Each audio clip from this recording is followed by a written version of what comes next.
warahmatullahi wabarakatuh.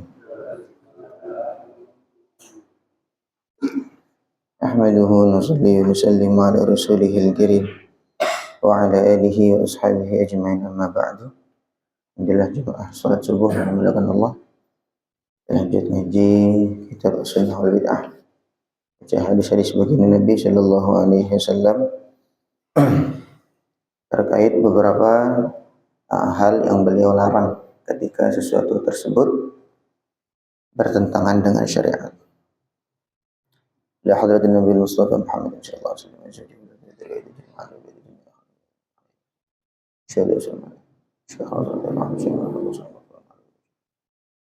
Syekh Abdul Mahfud Muhammad Al-Haddad Al-Fatihah. A'udzu billahi minasyaitonir rajim. Bismillahirrahmanirrahim. Iyyaka na'budu wa iyyaka nasta'in. Ihdinas siratal mustaqim. Siratal ladzina an'amta 'alaihim ghairil maghdubi 'alaihim waladdallin.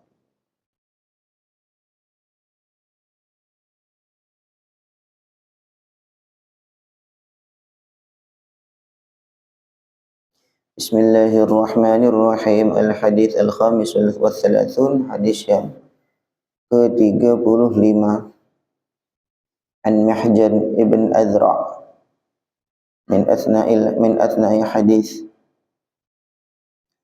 Diriwayatkan dari Mihjan ibn Adra'. Kemudian hadisnya dipotong di tengah-tengah. Hatta ataina babal masjid. Ketika kami dah sampai ke pintu masjid, ra'an Nabi sallallahu alaihi wasallam rajulan. Nabi melihat seorang laki-laki yusalli, sedang salat. Fa wada'a yadahu ala mankibai. Maka dia meletakkan tangannya di pundakku. Fa atharahu basari. Maka pandanganku mengikutinya. Faqal ataquluhu ay tadhunnuhu sadiqan. Qalaha thalathan. Apakah kamu mengatakan dia benar? Dia mengatakan hal itu 3 kali. Faqultu ya Rasulullah, aku mengatakan, Mihjan tadi mengatakan, ya Rasulullah, hadza wa huwa a'badu ahli al-Madinah. Orang ini adalah ahlul Madinah atau penduduk Madinah yang paling banyak ibadah. Faqala Rasulullah sallallahu alaihi wasallam, maka Nabi bersabda, ittaqillah, bertakwalah kamu kepada Allah, la tusmi'hu, jangan kamu memperdengarkan dia, ucapan kamu kepada dia, ucapan kamu memuji kepada orang tadi bahwa ini adalah penduduk Madinah yang paling banyak ibadahnya. La tuhlikuhu atau la tuhlikhu, jangan kamu menghancurkan dia. Qalaha thalathan, Nabi mengucapkan hal tersebut 3 kali. Summa qala, kemudian Nabi bersabda, innallaha, sesungguhnya Allah radiya li hadhil ummati, Allah ridha untuk umat ini al-yasira, kemudahan, wa kariha lahal asira, dan Nabi Allah subhanahu wa ta'ala tidak suka kepayahan. Rawahu Tabarani fil Kabir wa rijaluhu rijalus sahih kama fi Majma'iz Zawaid. Intinya ketika Mihjan ibn Adra' itu bersama Nabi sallallahu alaihi wasallam masuk ke dalam masjid, kemudian melihat seseorang yang banyak sekali ibadahnya sehingga sampai kelihatan payah, sampai kelihatan kepayahan, saking lelahnya ibadah. Kemudian si Mihjan tadi cerita kepada Rasulullah, ya Rasulullah, ini orang ini memang orang paling banyak ibadahnya di antara sekian banyak penduduk ahli Madinah. Maka Nabi sallallahu alaihi wasallam mengatakan, ittaqillah la tusmi'hu la tuhlikhu. Kamu jangan memperdengarkan ucapan kamu kepada dia. Maksudnya pujian itu, ya. Kita itu bagusnya kalau memuji tidak langsung di depan orang. Nanti di hadis selepasnya akan ada hadis yang serupa. Itu yang pertama. Kemudian yang kedua, Nabi memberi komentar, innallaha radiya li hadhil ummatil yasira wa kariha lahal asira. Allah Subhanahu wa taala ridho untuk umat ini sesuatu yang mudah, yang bisa dijalankan dengan mudah, bukan yang susah-susah, payah-payah begitu sampai meletihkan badan. Jadi ada dua komentar Nabi dalam hadis ini.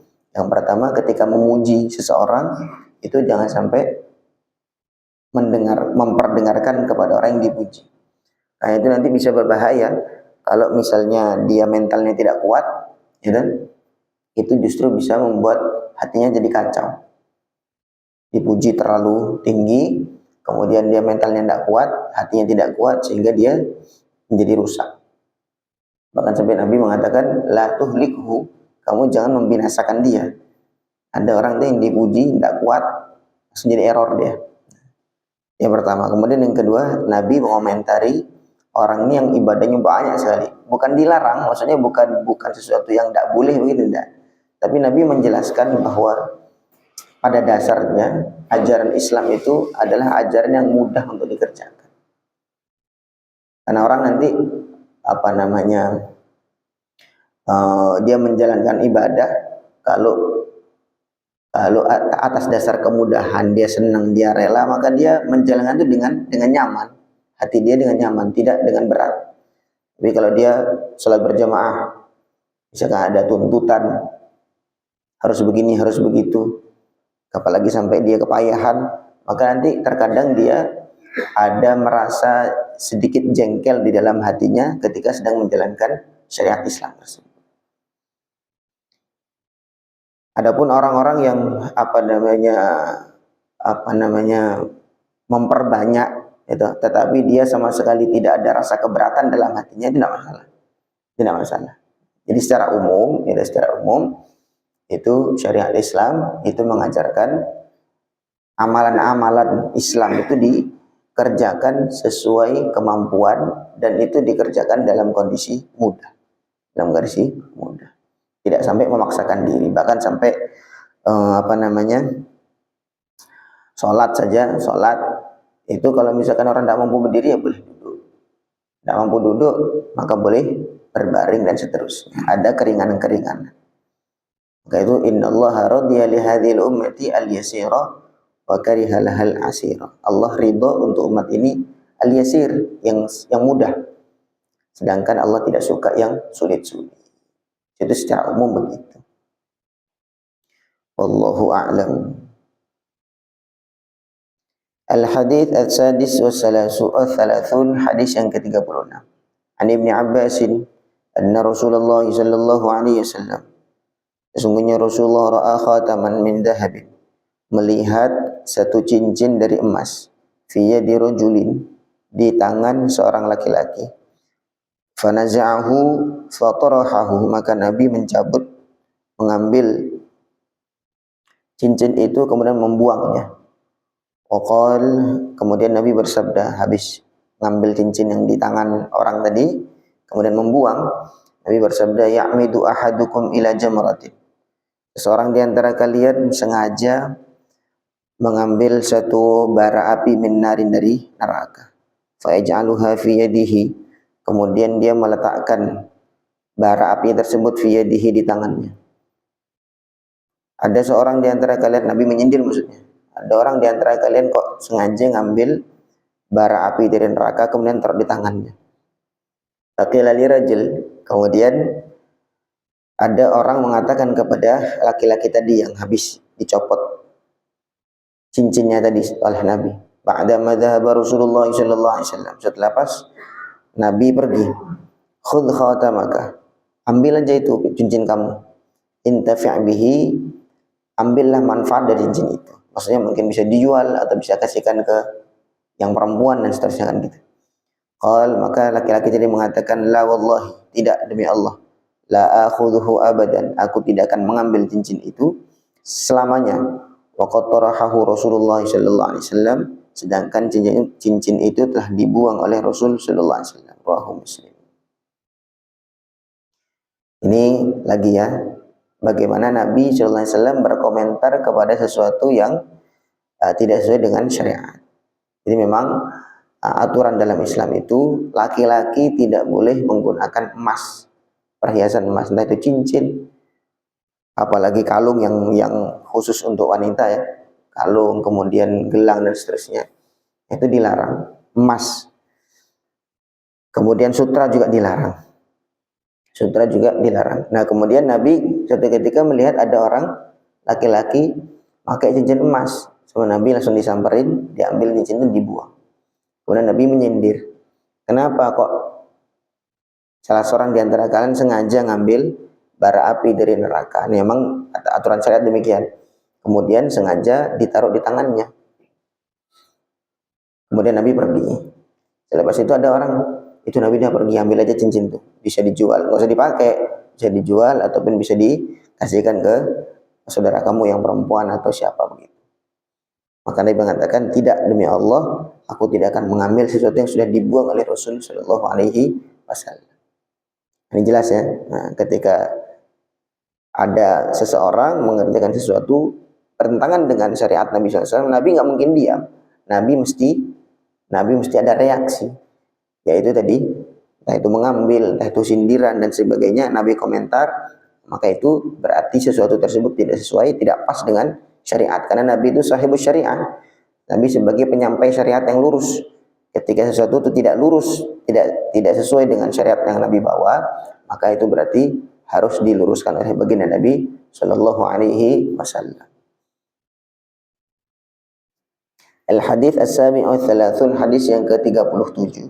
An Nabi Bakrah, dari Abi Bakrah, anna rajulan, sesungguhnya seorang laki-laki, dzukira 'inda Nabi sallallahu alaihi wasallam, diceritakan di sisi Nabi sallallahu alaihi wasallam.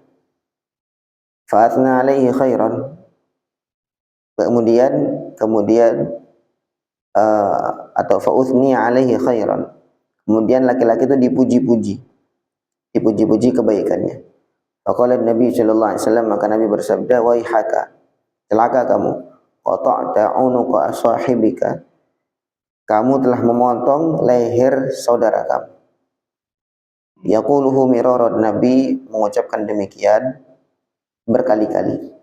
In kana ahadukum madihan la mahalata, seandainya salah seorang di antara kalian memang harus memuji, memang mau memuji betul-betul, falyaqul, maka hendaklah mengatakan ahsibu kadza wa kadza, aku kira si fulan ini begini-begini, menurut aku fulan ini begini-begini. In kana yara dzalika annahu kadzalika, kalau dia melihat sebuah kebaikan pada saudaranya, maksudnya apa yang dia puji itu memang dia lihat gitu.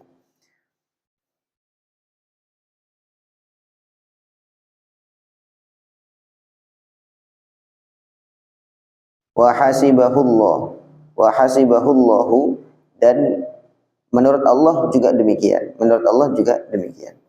Wala yuzaki 'alallahi ahad, wala yuzaki 'alallahi ahadan, dan jangan sampai seseorang itu menyucikan orang lain kecuali Allah. Jadi yang disucikan hanya Allah, tidak boleh orang lain itu disucikan. Muttafaqun alaih, diriwayatkan oleh Imam Bukhari Muslim. Jadi kalau atau dalam riwayat lain ya, menurut aku fulan bin fulan ini memang begini, memang baik, dia bagus, tetapi Allah Subhanahu wa taala lebih tahu. Begitu. Jadi kita mengatakan menurut aku si fulan ini begini, tetapi Allah yang lebih tahu. Itu ada tambahannya. Kemudian satu lagi juga bagusnya itu tidak memperdengarkan pujian. Ketika Nabi tadi diceritakan tentang seorang laki-laki, tentang seorang sahabat, kemudian dipuji-puji banyak, berarti orang itu sedang ada di depan Nabi sallallahu alaihi wasallam. Orang itu sedang mendengar pujian itu. Kemudian Nabi mengatakan, waihaka qata'ta unuqa sahibika, kamu telah memotong leher saudara kamu. Karena tadi itu efek di antara pujian itu, orang bisa jadi error, bisa jadi sakit kadang-kadang karena tidak tahan terhadap pujian yang terlalu berlebihan. Maka kan Nabi mengatakan, in kana ahadukum madihan la mahalata, kalau seorang memang mau memuji, benar-benar mau memuji, ada alasan lain untuk enggak memuji, maka tidak mengucapkan ahsibu kadza wa kadza in kana yara dzalika annahu kadzalika. wa hasibahullah. Menurut saya kayaknya dia itu begini-begini, tetapi tetap Allah Subhanahu wa taala yang lebih tahu tentang dia. Tetap dikembalikan kepada Allah. Wala yuzaki 'alallahi ahadan. Kata Nabi, jangan sampai seseorang itu mensucikan orang lain kecuali hanya mensucikan Allah. Yang pantas untuk disucikan hanyalah Allah. Wadzahiru minal hadis. Secara zahir dari hadis yang tadi ini, annan nahya, sesungguhnya larangan itu munsabun ala ahadi amrain, diarahkan kepada salah satu dua hal. Isma'ihil madih, dia memperdengarkan pujian itu. Al hadisi raqam 35, seperti hadis yang 35 tadi. La tusmi'hu la tuhlikhu, jangan kamu memperdengarkan pujian kamu kepada dia, jangan kamu menghancurkan dia. Nah, jadi itu yang pertama. Kama marra, sebagaimana penjelasan yang sudah lewat. Wa tsani, kemudian yang kedua, at-tazkiyatu 'ala Allah, yaitu mensucikan Allah. Kaqauli sahabiyah di Utsman bin Maz'un, seperti ucapannya seorang sahabat wanita kepada Utsman bin Maz'un, laqad akramakallahu, sungguh Allah telah memuliakan kamu. Faqala laha Rasulullah SAW, maka Nabi telah mengatakan kepada si sahabiyah tadi, wa ma yudrika anna Allah akramahu, kamu tahu dari mana kalau Allah memuliakan dia. Jadi memang pada banyak pujian itu kembalikan kepada Allah. Wa hakadha yu'addibu Rasul sallallahu alaihi wasallam sahabatahu, beginilah Nabi sallallahu alaihi wasallam mendidik sahabat-sahabat beliau, wa yu'allimuhum, dan mengajarkan kepada mereka, indama tabduru badiratun tastahiqul bayan, ketika ada sesuatu yang muncul yang mengharuskan ada penjelasan di situ, maka Nabi SAW meluruskan. Nabi SAW meluruskan. Ketika ada sesuatu yang tampak perlu ada penjelasan dari Nabi, maka Nabi langsung cepat-cepat segera memberikan penjelasan. Di antaranya adalah memuji tadi. Memuji itu yang pertama tidak memperdengarkan di depannya langsung. Kemudian yang kedua, bagusnya ditambah dengan ahsibuhu kadza wa kadza. Saya kira, menurut saya, gitu, fulan itu begini-begini. Tetapi yang lebih tahu adalah Allah Subhanahu wa taala. Wallahu alam. Kemudian yang tadi tambahan sedikit, dalam hadis 35 itu Nabi melarang seseorang orang itu yang terlalu banyak ibadahnya, terlalu banyak sehingga sampai meletihkan. Tapi bagi orang-orang yang kuat, ya, ada catatan sekali lagi, ini tidak berlaku untuk semua secara mutlak. Tapi ada orang-orang yang memang dia kuat untuk ibadah, kemudian Nabi puji. Sayyidina Abu Bakar Siddiq radhiyallahu taala anhu, Sayyidina Utsman itu kalau witir 1 rakaat tapi khatam Quran setiap hari, setiap malam. Witirnya cuma 1 rakaat, tapi dalam 1 rakaat itu khatam 30 juz. Begitu juga Sayyidina Abu Bakar menginfak seluruh hartanya sampai ditanya, apa yang kamu tinggalkan untuk keluarga kamu? Saya tinggalkan nggak ada apa-apa kecuali Allah dan Rasulnya, ridho Allah dan Rasulnya. Maka Nabi tetap puji. Nabi memuji semua kebaikan-kebaikan sahabat-sahabatku, aku udah pernah balas, kecuali kebaikannya Abu Bakar As-Siddiq radhiyallahu anhu. Belum sebanding aku balasnya kebaikan itu untuk Abu Bakar. Begitu. Jadi ada orang-orang yang Nabi puji dalam kondisi dia habis-habisan berjuang dalam agama. Tetapi Nabi melihat-lihat, ya, secara umum untuk kita orang awam ini, amal itu yang tidak terlalu jos lah bahasanya gitu. Sholat ya yang paling benar 5 waktu, sholat fardu itu jaga paling baik. Kemudian nanti baru tambah dengan sholat sunnah sekemampuan. Sehingga Nabi komentari, ini orang nanti kalau terlalu banyak dia ibadah, nanti akan ada masa-masanya dia akan dia bosan atau dia merasa penat dengan ibadah itu, sehingga akhirnya dia ada rasa tidak suka dengan syariat Islam. Na'udzubillah. Berarti ini basirahnya Nabi SAW. Ini orang ini imannya kurang kuat. Tapi kalau ada orang itu imannya kuat kepada Allah, saking cintanya kepada Islam, cintanya kepada Allah, akhirnya dia memperbanyak ibadah, makanya silahkan. Tidak semua orang, ya, sekali lagi tidak semua orang. Ada nabi yang komentari orang sedekah, kemudian nabi komentari, kamu enggak usah sedekah, kamu tuh enggak kuat, tidak kuat.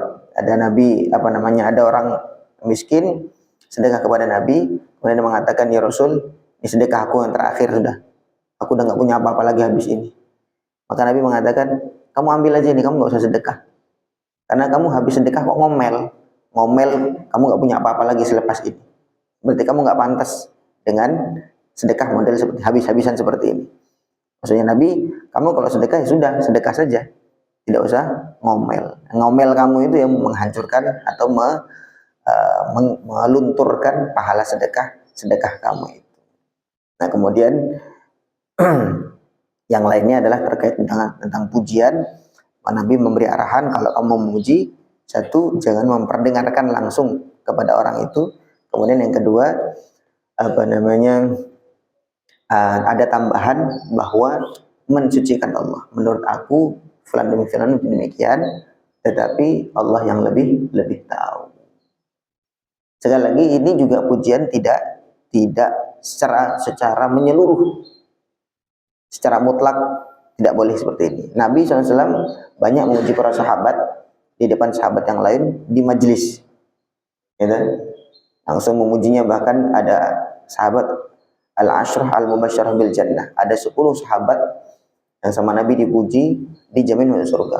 Abu Bakar fil jannah, Umar fil jannah, Utsman fil jannah, kemudian Ali fil jannah. Itu Nabi memuji di depan para sahabat yang lain, gitu, memberikan jaminan masuk surga kepada 10 orang sahabat dalam satu majelis, di depan orang-orang lain, di depan sahabat yang lain.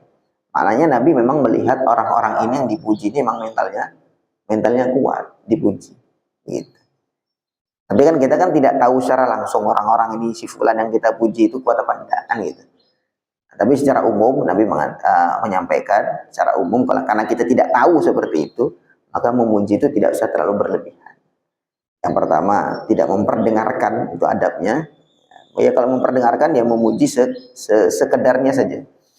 Kemudian yang kedua, ditambahi supaya orang itu tidak error. Menurut saya, sepengetahuan saya fulan ini demikian. Tetapi yang lebih tahu adalah Allah. Saya tidak tahu kalau di belakang saya orangnya itu tidak baik, gitu kan. Tapi sepengetahuan saya orang ini baik dan baik. Kemudian balik lagi, yang tahu tentang dia hakikatnya adalah Allah Subhanahu wa Ta'ala. Ringkasnya, Nabi senantiasa memberikan penjelasan kepada hal-hal yang dikerjakan di depan Nabi SAW, dan hal tersebut butuh penjelasan, maka Nabi langsung memberikan pelurusan terhadap hal tersebut. Wallahu a'lam. Bisa dipahami ya? Jadi sama-sama saja ya, konteksnya, hanya menjelaskan beberapa kasus yang sedikit berbeda. Insyaallah sedikit saja 3 hadis ini, mudah-mudahan bisa kita pahami dan bisa kita jadikan pegangan dalam kehidupan kita. Oke.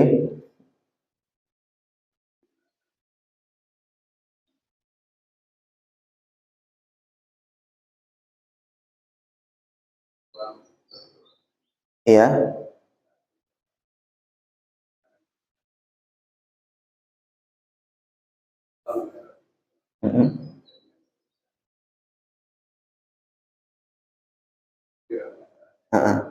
Bukan yang nyuruh ngambil tuh sahabat lain. Nabi pergi, sahabat lain mengatakan itu Nabi udah pergi tuh, ambil aja, gitu.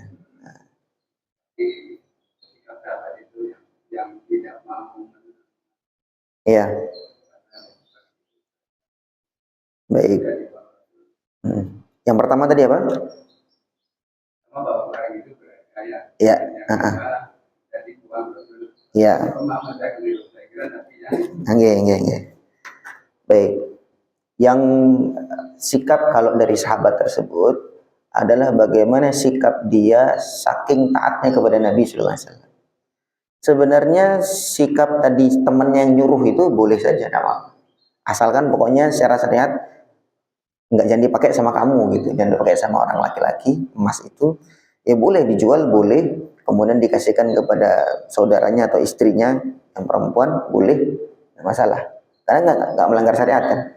Tetapi sahabat tadi saking bentuk cintanya, taatnya kepada Nabi SAW, beliau mengatakan, saya nggak mau ngambil sesuatu yang sudah dibuang oleh Nabi SAW. Gitu saja. Jadi ini ya personal ya, karena ini sikap secara personal, tidak menjadi pedoman umum untuk seluruh kita semua. Karena tadi komentar temannya tadi untuk ngambil itu secara syariat tidak masalah, boleh untuk diambil manfaatnya dengan dijual ataupun yang lain, tidak masalah. Tapi tadi sahabat tadi itu begitu. Karena tadi model sahabat di dalam mencintai Nabi SAW itu macam-macam. Ada yang saking ekstrimnya, yaitu ngikutin apa perilaku Nabi SAW. Itu ada sahabat tuh dalam sebuah safar mampir ke tempat itu, mampir ke suatu tempat, nggak ngapa-ngapain, terus dia pergi lagi lanjut ke safar. Sahabat-sahabat lain nanya, janggal, kamu ngapain tadi kok hampir melipir ke sana tuh, terus nggak ngapa-ngapain balik lagi? Iya, saya dulu pernah safar sama Nabi SAW, terus Nabi buang hajat di situ, buang hajat di situ. Dan sekarang kamu kan nggak buang hajat? Iya, saya emang nggak buang hajat, tapi karena saya lihat Nabi pernah mampir situ, saya mampir, walaupun saya nggak ada hajat, gitu. Jadi ya tadi tuh, sebenarnya kan tidak perlu hal demikian, tetapi karena saking cintanya kepada Nabi SAW, dia niru sampai sebegitu. Nabi lewat di satu tempat, kemudian Nabi nunduk karena ada ranting pohon. Kemudian ada sahabat lewat di tempat itu, ranting udah nggak ada, tapi dia tetap masih nunduk. Kemudian ditanya, kamu ngapain nunduk? Nggak ada apa-apa, nggak ada apa-apa. Iya, dulu Nabi pernah lewat sini dan Nabi nunduk, karena waktu itu ada ranting. Dan tapi sekarang ranting udah nggak ada. Iya, tapi saya kepingin ikut Nabi itu sampai sekecil-kecilnya. Nah tadi itu coba, kalau dibuang Nabi saya nggak mau ngambil sama sekali, walaupun itu boleh. Kayak tadi kita lewat satu tempat, kalau nggak ada apa-apa ya nggak nunduk juga nggak masalah. Gitu. Lewat ke satu tempat, tidak mampir ke tempat itu nggak masalah karena kita nggak ada hajat di situ. Tapi karena Nabi pernah mampir di situ, saya mampir, walaupun saya nggak ada hajat sama sekali. Begitu. Itu bentuk ya personal lah bagi cintanya sahabat kepada Nabi sallallahu alaihi wasallam. Ada lagi? Oke.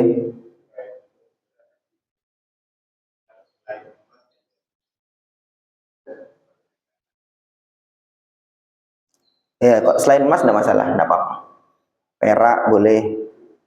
Bahkan perak, cincinnya Nabi dari perak, cincinnya Nabi. Nabi punya cincin juga itu dari perak. Nah, Nabi pakai cincin itu di kelingking. Nabi pakai cincin itu ada stempelnya. Ada tulisannya, biasanya banyak sekarang yang model-model begitu cincinnya Nabi, ada Muhammad Rasulullah tulisannya. Nah, kemudian itu memang dipakai oleh Nabi untuk nyetempel surat. Nabi kalau surat-surat sehingga matanya langsung di samping sini ditempel begitu. Itu dari perak. Sehingga sebagian ulama menyampaikan sunnah pakai cincin perak untuk laki-laki. Sunnah dalam artian dianjurkan. Atau kalau yang lain-lain, mau yang istilahnya kuningan atau yang aki dan sebagainya, itu boleh-boleh saja, tidak masalah. Yang penting bukan emas. Ada lagi? Cukup ya? Yang benar-benar bisa difahami, bisa menjadi pedoman dalam kehidupan kita sehari-hari. Subhanallah bihamdihi, subhanakallahumma bihamdika, asyhadu an la ilaha illa anta, astaghfiruka wa atubu ilaik. Assalamualaikum warahmatullahi wabarakatuh.